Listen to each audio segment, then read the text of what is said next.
다 함께 사도신경 하심으로 2025년 2월 13일 목요일 온라인 아침 기도회 하나님께 올려드리겠습니다. 전능하사 천지를 만드신 하나님 아버지를 내가 믿사오며 그 외아들 우리 주 예수 그리스도를 믿사오니 이는 성령으로 잉태하사 동정녀 마리아에게 나시고 본디오 빌라도에게 고난을 받으사 십자가에 못 박혀 죽으시고 장사한 지 사흘 만에 죽은 자 가운데서 다시 살아나시며 하늘에 오르사 전능하신 하나님 우편에 앉아 계시다가 저리로서 산자와 죽은 자를 심판하러 오시리라. 성령을 믿사오며 거룩한 공예와 성도가 서로 교통하는 것과 죄를 사하여 주시는 것과 몸이 다시 사는 것과 영원히 사는 것을 믿사옵나이다. 아멘. 찬송가 321장 찬송하시겠습니다.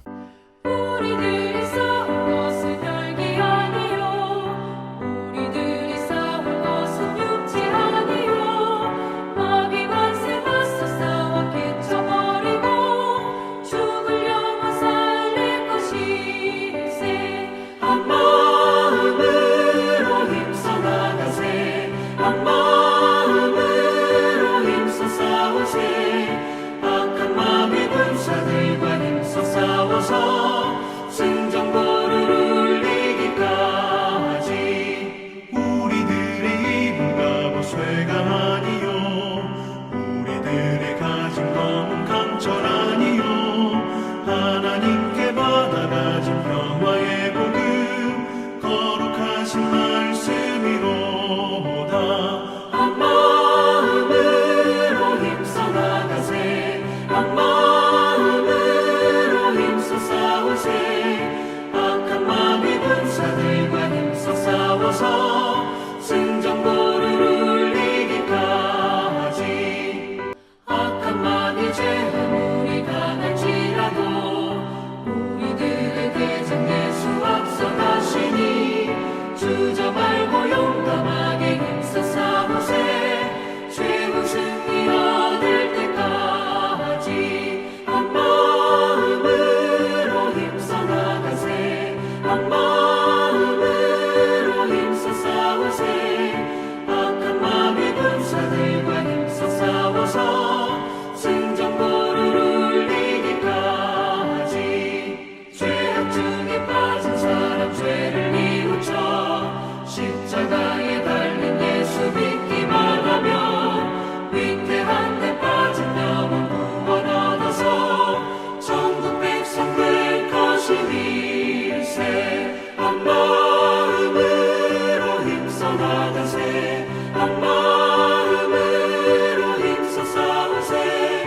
악한 마귀 군사들과 힘써 싸워서 승전보를 울리기까지. 하나님 아버지 감사합니다. 오늘도 또 새로운 목요일 하루를 저희들에게 허락하시고 오늘 하루도 주님께서 말씀을 통해서 저희들의 심령들을 새롭게 하여 주셔서 오늘도 주님께서 예비하신 은혜의 축복을 받고 하루를 살아갈 수 있도록 하시려고 저들을 불러주심을 감사드립니다. 주님, 이 시간에 주님께서 저들을 위해서 예배해 놓으신 말씀을 이 시간에 받을 때 그 말씀을 통해서 주님께서 저들을 어떤 길로 이끄시는지 또 저들이 오늘 하루 어떤 삶을 살기를 주님이 원하시는지 바르게 깨닫고 또 깨달은 바대로 순종할 수 있도록 주님 도와주셔서 오늘도 주님과만 온전히 동행하며 주님께서 예비하신 승리의 축복을 누리며 하나님께 영광 돌리는 하루가 되게 하여 주옵소서. 감사드리오며 우리 주 예수 그리스도 이름으로 기도드리옵나이다. 아멘. 자, 이 시간에 하나님이 주시는 말씀은 여호수아 15장 1절부터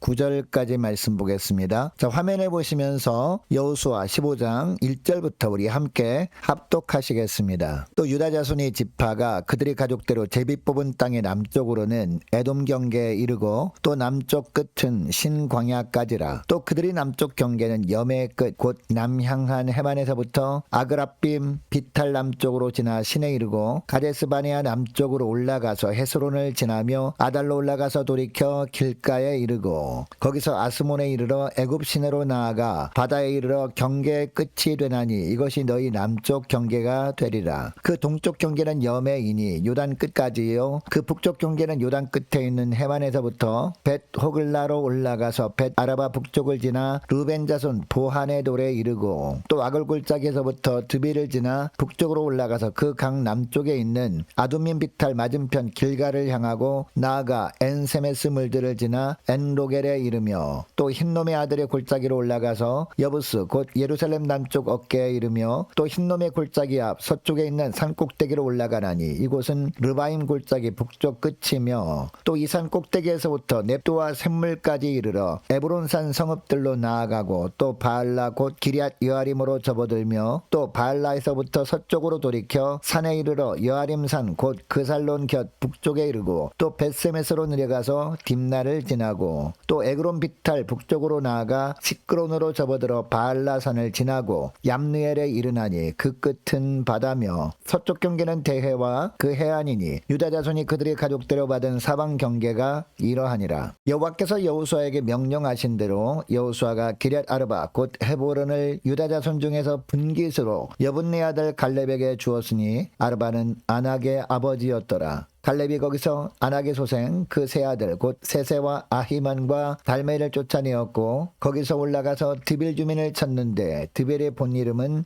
기럇세벨이라. 갈렙이 말하기를 기럇세벨을 쳐서 그것을 점령하는 자에게는 내가 내 딸 악사를 아내로 주리라 하였더니 갈렙이 아우 그나스의 아들인 온니엘이 그것을 점령함으로 갈렙이 자기 딸 악사를 그에게 아내로 주었더라. 악사가 출가할 때에 그에게 청하여 자기 아버지에게 밭을 구하자 하고 나귀에서 내림에 갈렙이 그에게 묻되 내가 무엇을 원하느냐 하니 이르되 내게 복을 주소서 아버지께서 나를 네겝 땅으로 보내시오니 샘물도 내게 주소서 하매 갈렙이 윗샘과 아랫샘을 그에게 주었더라. 아멘. 여러분, 예수 믿는 사람들은 세상에 선한 영향력을 끼치며 사는 사람들입니다. 우리가 복음을 듣고 예수 믿고 하나님의 자녀가 되었습니다. 근데 우리가 정말 복음을 듣고 예수를 믿는 사람이라면 예수 믿는 자답게 세상에서 살아가는 거죠.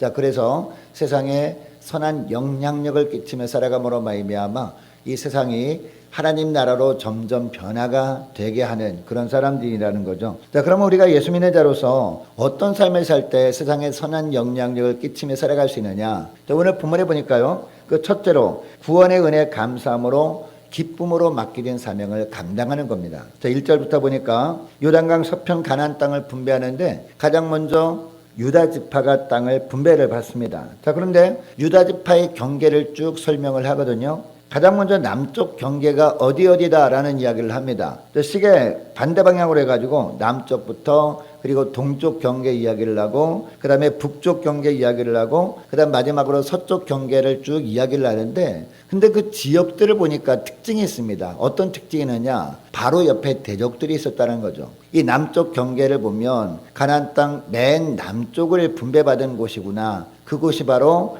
유다 지파 땅이었구나라는 것을 알게 되는데 여러분 남쪽 경계 끝에 그 너머에 누가 있을까요? 바로 미디안 족속들이 있었거든요. 미디안 족속들은 그래도 굉장히 강력한 부족들이었습니다. 바로 미디안 족속들이 있었다는 것이죠. 자, 그리고 서쪽 경계 바로 옆에는 누가 있었을까요? 블레셋 족속들이 있었어요. 철병거로 무장한 블레셋 족속들. 그리고 동쪽 경계 바로 옆에는 누가 있었느냐? 바로 모압 족속들, 암몬 족속들이 있었다는 것이죠. 자, 그러니까 그렇게 정말 편안하게 살 수 있는 환경은 아니었다라는 겁니다. 자, 그럼에도 불구하고 이 유다 지파를 이런 땅을 유다 지파에게 준 이유가 무엇일까요? 기쁨으로 그것을 감당하라라는 의미에서 이것을 준 거죠. 자, 그리고 유다 지파는 12지파 중에서 인구가 가장 많았습니다. 그리고 이동하거나 전쟁에 나갈 때 가장 선두에 섰던 지파가 바로 유다 지파였습니다. 이제 광야 40년 세월을 사는 동안에 이제 어디 이동할 때마다 다 짐을 정리한 다음에 지파별로 쭉 이렇게 이동해야 되지 않겠습니까? 그때마다 유다 지파가 가장 먼저 앞섰던 지파였다라는 겁니다. 자, 이렇게 기쁨으로 그 유다 지파가 이 일을 감당하다 보니까 어떤 축복을 주셨느냐? 이 유다 지파가 다윗으로 시작된 남유다 왕조의 지파가 되게 하셨다라는 것이죠. 그리고 궁극적으로 유다 지파로부터 누가 오십니까? 바로 예수 그리스도께서 오시는 그런 축복된 지파가 되는 것을 보게 됩니다. 여러분, 유다라는 이름 자체의 뜻이요, 여호와를 찬송하리로다라는 의미거든요. 이처럼 유다 지파는 정말 기쁨으로 주께서 맡기신 일을 감당하다 보니까 이처럼 하나님을 찬양하는 지파가 되게 되더라는 겁니다. 영적으로 많은 복을 누린 지파가 되게 되더라. 바로 그런 이야기를 합니다. 여러분, 이처럼 여호와를 찬송하리로다, 이런 복을 누리기 위해서는 하나님을 위해서 해야 할 일도 남달라면 했다는 겁니다. 예루살렘처럼 정복하기 힘든 땅도 있었고, 그리고 헤브론처럼 무시무시한 사람들이 있는 그런 곳도 있었지만 정말 기쁨으로 감당할 필요가 있었다라는 겁니다. 여러분, 오늘도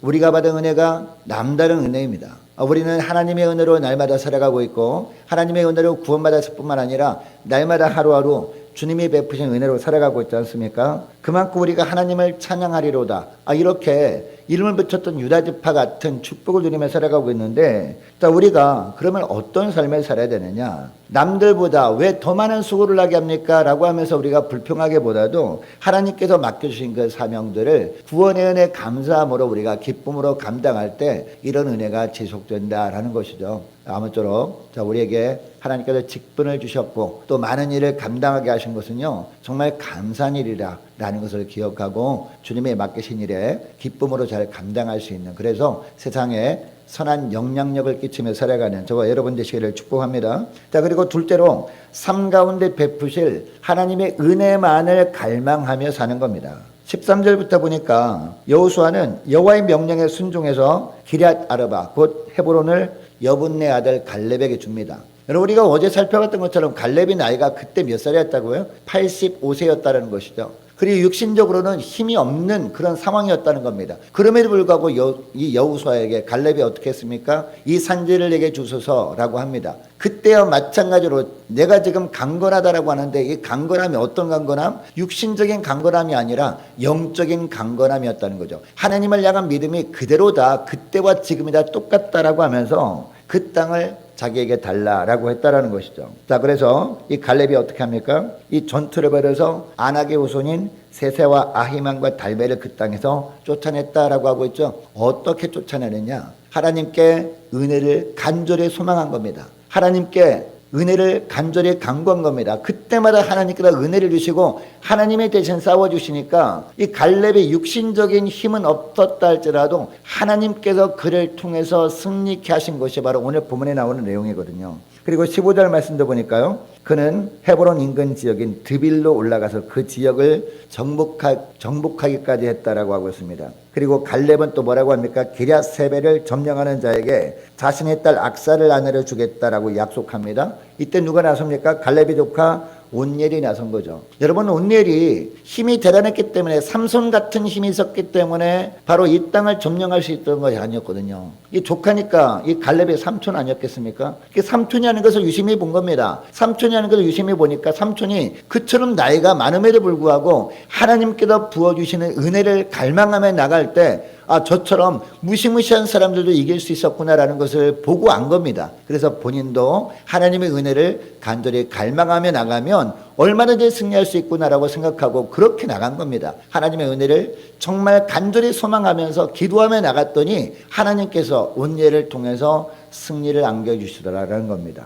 자, 이것을 보고 갈렙이 어떻게 합니까? 자신의 딸을 아내로 주죠. 이 온니엘에게. 이후에 사사기 3장으로 넘어가 보면 이 온니엘이 어떤 사람이 됩니까? 이스라엘을 위기에서 구해내는 사사가 되죠. 첫 사사가 바로 온니엘입니다. 여러분, 갈렙은 더 넓고 좋은 평야지대를 자기에게 기업으로 달라고 하지 않았습니다. 오히려 강한 대적에 살고 있는 산지를 달라고 요구했던 사람이 바로 이 갈렙이었다는 것이죠. 그러니까 갈렙은 자신이 감당할 수 있는 최선의 노력을 기울이긴 했지만 내 힘으로 안 되는 것들이 너무나 많으니까 하나님의 은혜가 필요합니다라고 했던 사람이 바로 갈렙이었고, 그리고 온니엘이었다는 겁니다. 여러분, 이것을 통해서 우리가 무엇을 깨닫게 됩니까? 우리가 하루하루 살아가는 동안에 무엇보다 필요한 것은 거룩한 욕심이구나, 하나님의 은혜에 대한 욕심이구나, 이것을 알게 됩니다. 주님의 일은 하나님의 은혜가 부어져야 감당할 수 있기 때문이죠. 여러분, 이것을 기억하시고 모든 것을 아시고 또 모든 것을 주관하시는 하나님만을 신뢰하면서 이 삶 가운데 주님께서 우리에게 베푸실 은혜발을 간절히 소망하면서 오늘 하루 승리의 삶을 살아가시는 저와 여러분 되시기를 축복합니다. 그리고 마지막 하나로 축복의 통로로 살아갈 때 우리는 세상에 선한 영향력을 끼칠 수 있다라는 것이죠. 자, 18절부터 보니까 갈렙의 딸 악사가 출가할 때가 되었습니다. 이때 이 딸 악사가 아버지에게 뭐라고 합니까? 그냥 인사하고 떠나지 않습니다. 이 아버지에게 절하면서 뭐라고 합니까? 축복을 요구합니다. 네겝 땅으로 이주하는 자신에게 샘물을 달라라고 합니다. 여러분, 왜 샘물을 달라고 했을까요? 이때 악사가 출가를 한 이후에 살아가야 할 땅인 네겝은 너무나 건조한 땅이었기 때문입니다. 사막 지방 같은 곳이었거든요. 네겝 지방이. 그러니까 물이 너무나 부족한 지역이었습니다. 그래서 무엇보다도 지속적으로 물을 공급해줄 샘물이 필요했는데 네겝 땅에는요, 무엇이 있었느냐? 자기 아버지 갈렙이 파놓은 샘물들이 있었던 것이죠. 자, 그러니까 하나님께서 이 갈렙에게 이 유다 땅 중에서 일부를 갈렙에게 주면서 그냥 그 땅만 주신 것이 아닙니다. 그 땅은 척박한 땅이었을 수 있지만 이 네겝 땅은 물이 거의 없는 건조한 땅이었지만 갈렙에게 어떤 축복을 주셨느냐? 하나님이 주실 은혜만을 갈망하면서 땅을 파는 곳마다 샘물이 된 겁니다. 그 샘물이 여러 개 있었는데 그 샘물 중에 하나만이라도 달라 이렇게 요구를 했던 것이죠. 자, 그런데 이에 갈렙은 어떻게 합니까? 샘물 하나만 달라고 했는데 하나만 주지 않죠. 샘물을 2개나 줍니다. 그것도 윗샘과 아랫샘을 딸에게 주었다라고 하고 있는데요. 여기에 윗샘과 아랫샘은 그래도 가장 괜찮은 곳 2곳을 주었다라는 것을 볼 수 있습니다. 그러니까 갈렙이 악사에게 윗샘과 아랫샘을 준 것을 보면 하나님께서 갈렙에게 많은 축복을 주셨었구나라는 것을 알게 되죠. 그리고 갈렙이 땅을 파는 곳마다 샘이 솟아나는데 그 중에서 딸이 하나만 원했었는데도 불구하고 하나를 더 얹어서 주었다라는 것을 보게 됩니다. 그러니까 이 갈렙은 축복을 흘려보내는 축복의 통로로 하나님께 쓰임받은 자구나라는 것을 알게 됩니다. 자신이 하나님께 받아서 누리고 있던 풍성함이 복을 나눈 사람이 바로 갈렙이었다라는 겁니다. 여러분, 오늘날 우리가 믿음으로 살 때 하나님은 우리에게도 갈렙에게 주셨던 은혜들을 많이 주시거든요. 무엇보다도 구원의 은혜를 주시잖아요. 하나님께서 구원의 은혜를 우리에게 주신 이유가 뭡니까? 우리만 그것을 누리며 살려고 구원의 은혜를 주신 것이 아니라 이것도 흘려보내라, 이것도 나누라 라는 의미에서 구원의 은혜를 먼저 우리에게 부어주신 줄 믿습니다. 여러분, 그러므로 우리가 어떻게 됩니까? 우리가 만나는 심령들 중에서 하나님이 마음의 문을 열어주신 심령들이 있다면 그들에게 우리에게 하나님이 주신 말씀을 나눔으로 말미암아 이 구원의 은혜가 그들에게도 흘러가게 해야 된다는 겁니다. 뿐만 아니라 우리 이 땅에 살아갈 때 하나님이 주셔서 누리고 있는 것들이 있지 않습니까? 물질이 있고 또 시간이 있고 다양한 것들이 있을 수 있습니다. 그것도 하나님께서 기회를 주실 때마다 그것을 흘려보냄으로 말미암아 축복의 통로가 되게 하는 것, 이것을 주님이 원하시는 것이죠. 자, 그러니까 우리가 구원의 통로, 축복의 통로로 우리가 쓰임받을 때 우리 하루가 하나님께서 우리에게 주신 이 땅에 선한 영향력을 끼치며 살아가게 되어진다라는 것이죠. 여러분, 이것을 기억하시고 무엇보다 오늘 하루 구원의 통로로 그리고 축복의 통로로 귀하게 쓰임받으며 살아가는 저와 여러분 되시기를 축복합니다. 오늘 말씀을 기억하고 이 시간에 함께 기도하기를 원하는 것은 이렇게 기도했으면 좋겠습니다. 하나님, 주님께서 저들에게 구원의 은혜를 베풀어 주신 것에 감사함으로 말미암아 주님께서 어떤 일을 맡기시더라도 많은 일을 맡기시더라도 그 일을 기쁨으로 감당하며 살아가는 저희를 되게 달라고 간절히 기도하면 좋겠습니다. 또한 삶 가운데 베푸실 은혜를 갈망하며 살아갈 수 있도록 도와주옵소서. 하나님의 은혜가 아니면 저희들 주님의 일을 감당할 수 없습니다. 주님께서 날마다 풍성한 하나님의 은혜를 베풀어 주셔서 그 은혜로 주님의 일을 감당하며 살아가는 복된 저희를 되게 달라고 간절히 기도하면 좋겠고요. 또한 무엇보다도 주님, 저희들이 구원의 통로로 또한 축복의 통로로 귀하게 쓰임받으며 살아감으로 세상에 선한 영향력을 끼치며 살아가는 복된 하루가 되길 원합니다.